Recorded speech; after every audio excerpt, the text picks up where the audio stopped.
Актуелниот генерален секретар на антикорупцијската комисија Адем Чучул е на чекор да се искачи едно скалило повисоко, со освоени 96,5 бодови од максималните 100. Комисијата за прашања на изборите и именувањата денеска го предложи за председател на комисијата. Од четворицата пратеници од ВМРО, ДПМН и СДСМ, Вреди и Дуи, членови на комисијата за селекција, Чучул добил од 95 до 100 бода, а речиси максимум бодови 99 има и од представникот од невладиниот сектор Дарко Аврамовски. Останатите представници од граѓанските организации кои ги следеат во дневните интервјуа со кандидатите немале право на глас, но ни открија дека немаат никакви забелешки за изборот. Одлуката и на пратениците на денешната комисија беше едногласна.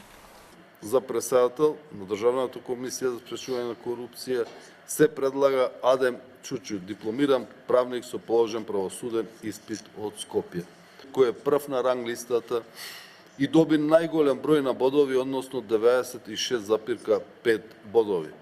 Чучул е дипломиран правник со 19 годишно работно искуство во антикорупцијската комисија.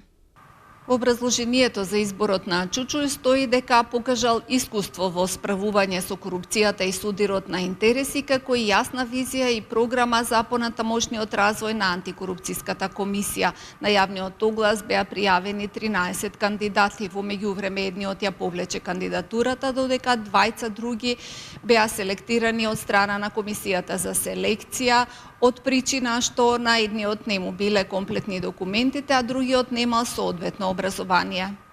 Во интервјуто пред комисијата за селекција, Чучул рече дека ќе се заложи за повеќе превентивни антикорупцијски мерки и активности, како и за дополнување на регистрите на податоци за поефикасна проверка на имотната состојба на функционерите, бидејќи државата се уште не го спроведува и не ги полни регистрите, а покрај тоа и не плаќа за набавка на таков антикорупцијски софтвер.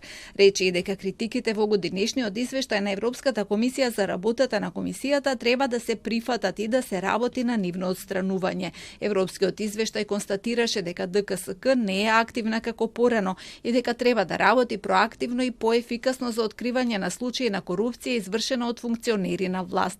Сега е на потек собранието кое треба со мнозинство да го изгласа предлогот на комисијата. Според најавите од законодавниот дом, гласањето за оваа точка ќе се одржи на пленарна седница во првата половина на декември.